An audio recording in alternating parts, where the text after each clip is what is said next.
Social media వేదికగా ప్రచారమవుతున్న fake news, fake లెటర్లు, సర్క్యులర్లు, ఫోటోలు, వీడియోలపై సీఎం రేవంత్ రెడ్డి సీరియస్ గా తీసుకుంటున్నారు. రాష్ట్ర ప్రభుత్వాన్ని బదనాం చేస్తున్న వారిని ఉపేక్షించేది లేదని సంకేతాలిస్తున్నారు. అటువంటి వారి పట్ల కఠినంగా వ్యవహరించాలని అధికారులను ఆదేశించారు. దీంతో అధికారులు, పోలీసులు అలర్ట్ అయ్యారు. ఇప్పటికే ఉస్మానియా వర్సిటీ సెలవులపై ఇచ్చిన సర్క్యులర్, ఆర్టీసీ ఫేక్ లోగోలకు సంబంధించిన బాధ్యులపై కేసులు పెట్టారు. టీజీఎస్, ఆర్టీసీ విషయంలోనూ ఇదే ఫాలో అయ్యారు. రాష్ట్రంలో కరెంట్ కోతలపై వివిధ ప్రభుత్వ సర్క్యులర్లను మార్ఫింగ్ చేసి ఫేక్ న్యూస్ వైరల్ చేసిన ఘటనల్లోనూ బాధ్యులపై చర్యలకు అధికారులు సిద్ధమవుతున్నారు. ప్రభుత్వం వైపు నుంచి లేనిది సృష్టించి సోషల్ మీడియాలో పోస్ట్ చేయడం చట్టరీత్యా నేరమని, ఇంత జరుగుతుంటే మీరు ఏం చేస్తున్నారని ఆయా శాఖల ఉన్నతాధికారులపై సీఎం సీరియస్ అయినట్టు సమాచారం. ఇక సోషల్ మీడియాలో సర్క్యులేట్ అవుతున్నటువంటి ఫేక్ వార్తలకు సంబంధించి ముఖ్యమంత్రి రేవంత్ రెడ్డి సీరియస్ అయ్యారు. ఇదే విషయానికి సంబంధించి మరింత సమాచారం మా కరెస్పాండెంట్ శ్రీచరణ్ అందిస్తారు. Sricharan, CM fake news circulation కు సంబంధించి తీవ్రంగా ఆగ్రహించినట్టు తెలుస్తుంది. డీటెయిల్స్ ఏంటి? శివ, ఫేక్ న్యూస్ పై సీఎం చాలా సీరియస్ గా ఉన్నారు. ఇకపైన గవర్నమెంట్ ని బ్లేమ్ చేస్తే అసలు సహించబోమని కూడా వార్నింగ్ సంకేతాలు కూడా ముఖ్యమంత్రి రేవంత్ రెడ్డి ఇచ్చారు. అయితే ఇప్పుడు చర్చ అంటే ఏంటంటే, గడిచిన కొద్ది రోజులుగా ఇటు ఉస్మానియా యూనివర్సిటీ నుంచి ఒక ఫేక్ సర్క్యులర్, అది చాలా వివాదాస్పదమైంది. దానిలో ఆ fake circular BRS official spokesperson Manne క్రిషాంకే అది రిలీజ్ చేశారని అతని పైన కేసు పెట్టి జైల్లో పెట్టడం జరిగింది. సో ఇప్పుడు తప్పుడు ప్రచారం చేసే వారిపై కఠిన చర్యలు తీసుకోవాలని కూడా అధికారులకు ఆదేశాలు జారీ చేశారు ముఖ్యమంత్రి.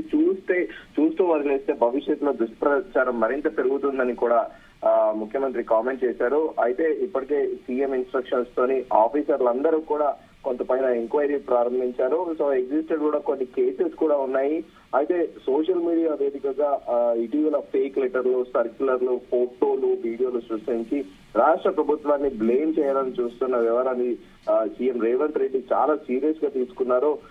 గవర్నమెంట్ క్రెడిబిలిటీని దెబ్బతీసేలా అసత్యాల్లో ప్రచారం చేసే వారిపై కఠినంగా వ్యవహరించాలని కూడా అధికారులను ఆదేశించారు. దీంతో ముందుగా అనుకున్నట్టు పోలీసులు కూడా ఎక్కడ ఈ ఫేక్ న్యూస్, ఎక్కడ ఈ ఫేక్ వీడియోస్ అనేటి ఎక్కడి నుంచి సర్ఫేస్ అవుతున్నాయి అని దాని మీద కూడా ప్రత్యేకంగా ఒక ఫోకస్ పెట్టారు. ఇప్పటికే ఉస్మానియా యూనివర్సిటీ సెలవులపై ఇచ్చిన సర్క్యులర్, ఆర్టీసీ ఫేక్ లోగోలకు సంబంధించి బాధ్యులపైన కూడా కేసులు పెట్టిన పోలీసులు దర్యాప్తు కూడా ముమ్మరం చేశారు. వీటితో పాటు రాష్ట్రంలో కరెంట్ కోతలపై వివిధ ప్రభుత్వ సర్క్యులర్లను మార్ఫింగ్ చేసి ఫేక్ న్యూస్ వైరల్ చేసిన ఘటనలను బాధ్యులపై చర్యలకు కూడా అధికారులు సిద్ధమవుతున్నారు. ప్రభుత్వం వైపు నుండి లేనిది సృష్టించి సోషల్ మీడియాలో పోస్ట్ చేయడము చట్టరీత్యా నేరమని, ఇంత జరుగుతుంటే మీరు ఏం చేస్తున్నారని కూడా ఆయా శాఖల ఉన్నతాధికారులపై కూడా సీఎం సీరియస్ అయినట్టు కూడా ప్రస్తుతం ప్రచారంలో ఉంది. ఇలాంటివి చూస్తూ వదిలేస్తే భవిష్యత్తులో గవర్నమెంట్ మనుగడే ప్రశ్నార్థకంగా మారుతుందని, ప్రజల మధ్య గొడవలకు, అల్లర్లకు దారి తీస్తుందని హెచ్చరించడంతో ఆయా శాఖల పరిధిలోని హెచ్ఓడీలు కింది స్థాయి ఉద్యోగులను అప్రమత్తం చేయడం కూడా చర్చనీయాంశంగా మారింది. అసలు ఈ వివాదం ఎక్కడ మొదలైంది? ఫేక్ వీడియోలు, ఈ ఫేక్ సర్క్యులర్ అనేవి చూసుకుంటే మనము ఉస్మానియా యూనివర్సిటీ సర్క్యులర్ నుంచే ఇది మొదలైందని చెప్పుకోవాలి. గత నెలలో ఓయూ సర్క్యులర్ ఉస్మానియా యూనివర్సిటీ నుండి సర్క్యులర్ రిలీజ్ అయినప్పటి నుంచే ఈ ఫేక్ పోస్ట్ల పరంపర మొదలైంది. May 1 నుంచి 31 వరకు ఉస్మానియా యూనివర్సిటీకి సెలవులు ప్రకటిస్తూ చీఫ్ వార్డెన్ ఉత్తర్వులు జారీ చేయడానికి కొందరు వివాదాస్పదం చేశారు. గత కొన్నేళ్లుగా ఇస్తున్నట్లే వర్సిటీకి ఈ ఏడాది కూడా వేసవి సెలవులు ప్రకటిస్తున్నట్లు ఈ ఉత్తర్వుల్లో చీఫ్ వార్డెన్ పేర్కొన్న నీటి సమస్య, కరెంట్ కోతల అంశాన్ని ప్రస్తావించడము రాజకీయ దుమారం రేపింది. ఉస్మానియా యూనివర్సిటీకి గత ఏడాది May 14 నుంచి June 4 వరకు కూడా వేసవి సెలవులు ప్రకటించారు. అప్పుడు సైతం నీటి, కరెంట్ కోత సమస్యలతో సెలవులు ప్రకటిస్తున్నట్లు Osmania university notice number 752 CWO HNDO అనే OU 2023 అనే పేరుతో ఒక లెటర్ కూడా జారీ చేసింది. కానీ BRS social media convener Manne Krishank పాత సర్క్యులర్ తో నీటి సమస్య, కరెంట్ కోతల విషయం లేనట్లు మార్ఫింగ్ చేసి వైరల్ చేయడంతో ప్రతిపక్షాలు ప్రభుత్వాన్ని ఇరుకున పెట్టే ప్రయత్నం చేశాయి. కాంగ్రెస్ ప్రభుత్వం రాగానే కరెంటు, నీటి సమస్యలు వచ్చాయనే తప్పుడు ప్రచారాన్ని కూడా పబ్లిక్ లో తీసుకువెళ్లే ప్రయత్నం జరిగినట్లు కూడా గుర్తించారు ఇటు అధికారులు. అయితే శ్రీచరణ్ ఖచ్చితంగా కూడా తప్పుడు వార్తలు ఎవరు స్ప్రెడ్ చేసినా కూడా, ఫేక్ న్యూస్ ఎవరు స్ప్రెడ్ చేసినా కూడా అది తీవ్రంగానే పరిగణించాల్సి ఉంటుంది. అయితే ప్రభుత్వాలు మాత్రం ఈ ఫేక్ న్యూస్ కేసులకు సంబంధించి ఆ ముసుగులో కొంతమంది ప్రభుత్వాన్ని ప్రశ్నించే వారి మీద కూడా కేసులు నమోదు చేస్తున్నాయనేటువంటి ఆరోపణలు వినిపిస్తున్నాయి కూడా. గతంలో ఉన్నటువంటి ప్రభుత్వం మీద ఈ రకమైనటువంటి ఆరోపణలు వచ్చాయి. ఇప్పుడు ప్రస్తుత ప్రభుత్వం కూడా, ప్రస్తుత ముఖ్యమంత్రి కూడా అదే ఒరవడిలో వెళ్తున్నారని అనుకోవాలా, లేదంటే ఖచ్చితంగా కూడా కేవలం ఫేక్ న్యూస్ కేసుల వరకు ఇది పరిమితం అవుతుంది అనుకోవాలి? వాస్తవికంగా చూసుకుంటే గడిచిన కొద్ది రోజులుగా కూడా ఇటు సోషల్ మీడియాలో, ఇటు ఇంటర్నెట్ లో, నెట్టింట విపరీతంగా ప్రతి సెన్సిటివ్ ఇష్యూని, ఏ ఇష్యూనైనా కూడా చాలా సున్నితంగా మారుతా ఉంది. అది వాస్తవికంగా చూసుకుంటే ఇటు పలుమార్లు కూడా మనం ఒక ఎగ్జాంపుల్ తీసుకుంటే ఇటు ప్రతిపక్షాలన్నీ కూడా పదే పదే కాంగ్రెస్ ప్రభుత్వాన్ని ఆరోపిస్తున్నాయి. 3-4 నెలలుగా కొంతమంది పెద్ద పెద్ద లీడర్లు సైతం కూడా, ప్రతిపక్షాలకు చెందిన లీడర్లు కాంగ్రెస్ ప్రభుత్వం పైన కామెంట్ చేస్తున్నాయి. తుమ్ముతే ఓడిపడిపోతుంది ప్రభుత్వం అని సంచలన వ్యాఖ్యలు చేస్తున్నారు. ఈ నేపథ్యంలో ఒకటి ప్రచారంలో కూడా ఉంది సోషల్ మీడియాలో, ఆగస్టు తర్వాత ఏమైనా జరగచ్చు, ఆగస్టు 12వ తారీఖు తర్వాత అనేది కూడా ఒక చర్చనీయాంశంగా మారింది. దీనిపైనే మంత్రులతో పాటు ముఖ్యమంత్రి కూడా అసహనంగా ఉన్నట్టు కూడా ప్రధానంగా ఒక టాక్ అయితే నడుస్తూ ఉంది.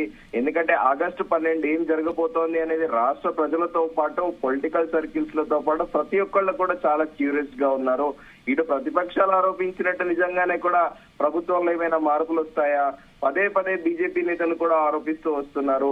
సో ఈ నేపథ్యంలోనే ముఖ్యమంత్రి కాస్త ఈ మధ్య అసహనంగా ఉన్నట్టు కూడా క్లియర్ గా తెలుస్తా ఉంది. సో సబ్జెక్ట్ కు వస్తే ఈ మన్నే క్రిషాంత్ పెట్టిన సర్కులర్ తోనే ఇప్పుడు ఈ వివాదం అంతా కూడా ప్రారంభమైందని చెప్పుకోవచ్చు శివ.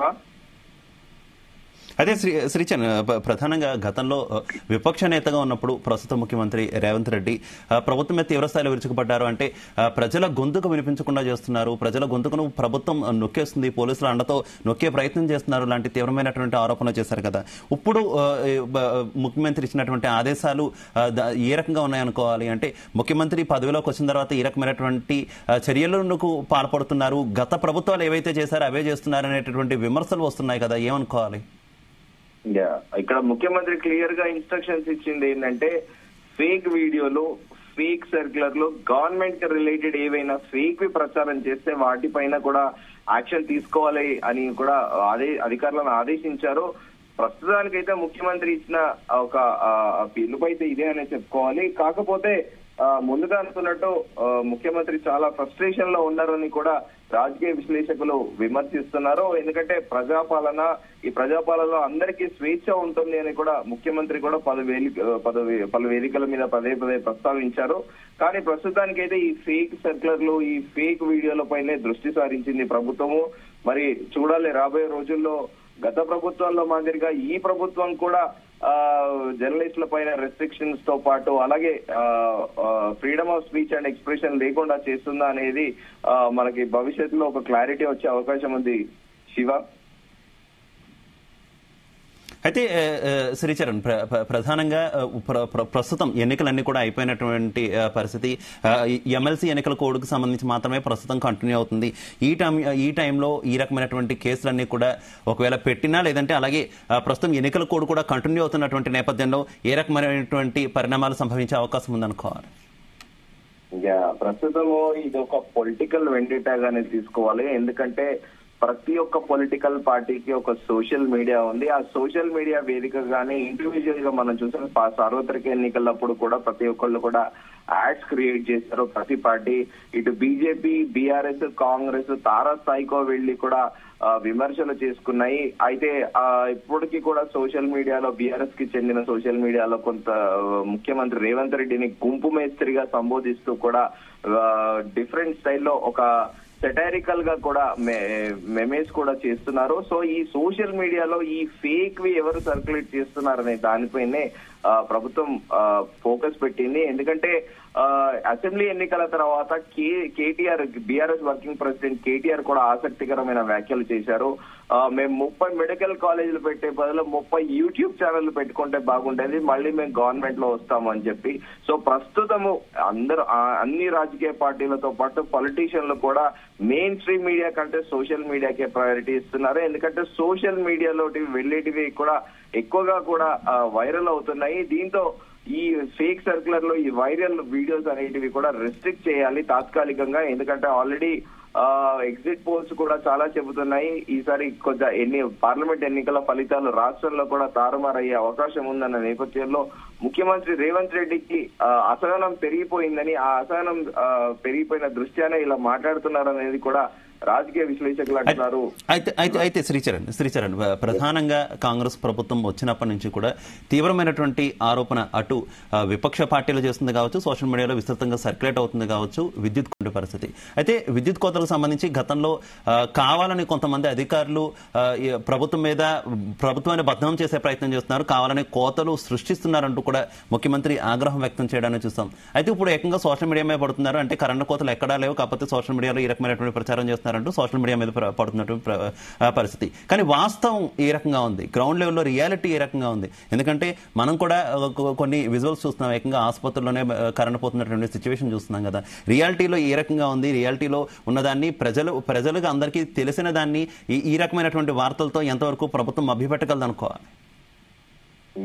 శివ, వాస్తవికంగా చూసుకుంటే రాష్ట్రంలో పవర్ కట్స్ అనేటివి రెగ్యులర్ గా ఉంటున్నాయి. దాంట్లో కొన్ని చోట్ల minimum 10 to 15 minutes, certain extent 30 minutes వరకు కూడా పవర్ పోతుంది. కొన్ని చోట్ల ఇమ్మీడియట్ గా పవర్ పోయినా కూడా మళ్ళీ తిరిగి కూడా రిజ్యూమ్ అవుతోంది.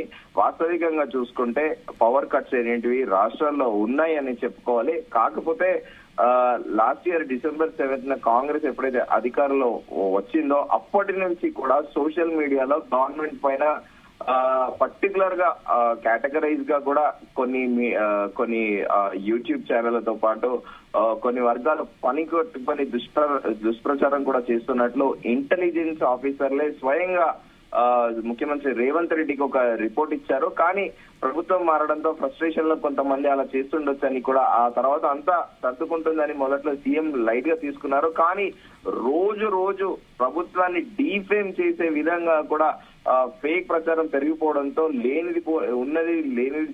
లేనిపోనిది ఏదో జరుగుతున్నట్లు కూడా క్రియేట్ చేయడం పైన కూడా అటు ప్రభుత్వంతో పాటు ఇటు అధికార వర్గాల్లో తీవ్ర చర్చకు దారి తీసింది. దీంతో ఇప్పుడు ప్రస్తుతం ముఖ్యమంత్రి రేవంత్ రెడ్డి చాలా అలర్ట్ అయిపోయి ఈ ఫేక్ న్యూస్ పైన చట్టపరంగా కఠిన చర్యలు తీసుకోవాలని కూడా ఆయా హెచ్ఓడీలకు పోలీస్ అధికారులకు స్పష్టం చేశారు. అయితే మనం అనుకున్నట్టు పవర్ కట్స్ అనేటివి ఉన్నాయి. ప్రస్తుతానికి గవర్నమెంట్ దాని మీద అంటే వాస్తవికంగా కూడా రియాలిటీలో ఫీల్డ్ లో కూడా చూసుకుంటే ఆ లైన్మెన్స్ కానీ ఆ సబ్ స్టేషన్ లో ఉండే అధికారులు కానీ వాళ్ళు ఏమంటున్నారంటే, సార్ ఓవర్లోడ్ సమ్మర్ లో ట్రాన్స్ఫర్ మీద ఓవర్లోడ్ అయ్యి కొన్ని పేలిపోతున్నాయి, అలాగే ఫ్యూజులు అనేటివి కూడా మార్చాలి. ఇది మా చేతుల్లో లేని పని, ఉన్నతాధికారులు పైన ఉంటుంది. మేము ఆఫ్టర్ ఆల్ ఒక లైన్మెన్ ఇక్కడ మేము ఏంటంటే పవర్ పోతే పవర్ ని మళ్ళీ దాన్ని రెజ్యూమ్ చేయడం అంతవరకే మా జాబ్ ఉంటుందని టెక్నికల్ ఇష్యూస్ అన్ని కూడా అధికారుల చేతిలో ఉంటుంది. స్థానిక ప్రజలందరూ కూడా లైన్మెన్ కి ఫోన్ చేసి లైన్మెన్ ని తిడతారు, కానీ ఆ ఫ్యూజ్ పోయింది, ఆ ఫ్యూజ్ ని ఎవరు ఫిక్స్ చేస్తారు అనేది కూడా ఎవరు కూడా ఆలోచించట్లేదని కూడా విద్యుత్ శాఖకు సంబంధించిన పలు ప్రాంతాల్లో లైన్మెన్లు వాపోతున్నారు. Shiva, okay Sricharan, thank you.